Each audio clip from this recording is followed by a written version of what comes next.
Missing punches is a part of boxing.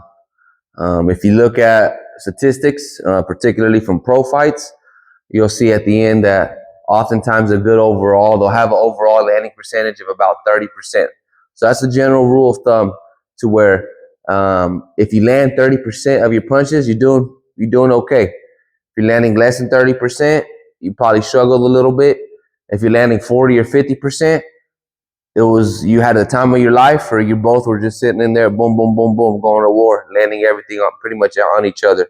Um, if you break down that 30%, let's say you throw 10 punches, that means for every 10 punches, you're gonna miss 7. When you put it like that, it sometimes might be a little discouraging to be like, damn, I'm gonna miss 7, and I'm only gonna land 3 of those, and that'll give me 30%, and that's successful. Why? Is it because I'm not good? Not necessarily that. It's not that at all, actually. What it is, it's hard to hit somebody that doesn't want to be hit, because they're moving, because they're defending themselves, because they're also throwing back at you. So we got to be smart and tactical and recognize that we can't just go reckless and just go, go, go, go, go, go, go. So I often compare baseball and boxing, when explaining this, because in baseball, if you're hitting about 300, you're gonna get a good paycheck. You're gonna get good offers from teams.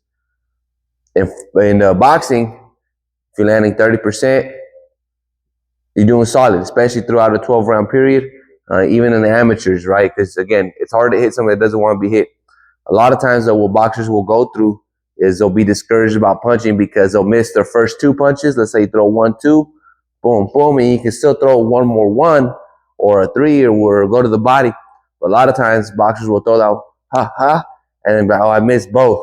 But in reality, if we're keeping that same logic of 30%, if you throw 3, you should only land 1. Okay, in theory. But there's ebbs and flows to this. So sometimes you'll throw 5 punches and you'll land 4 of those 5. Sometimes on the next sequence, you'll throw 5 punches and you'll land 1 of the 5 or 0 of the 5. And you balance them out, and ultimately you get that 30% average. So we got to make sure that we don't stop throwing punches just because we missed the punch. Throw a little extra afterwards. Boom, boom, boom, boom. Boom, boom. Boom, boom. And then when your total of those punches are counted, the more you throw, the more you give yourself an opportunity to land. So try not to focus so much on the missed punches, and try to focus more on the quality of punches that you're throwing, and then make sure you're throwing enough.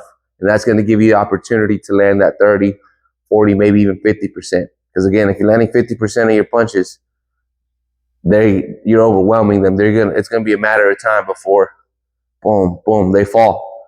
So keep that in mind. 30% is your target goal. Try not to get discouraged if you missed 7 out of 10 punches. It's the nature of the beast. It's hard to hit somebody that doesn't want to be hit.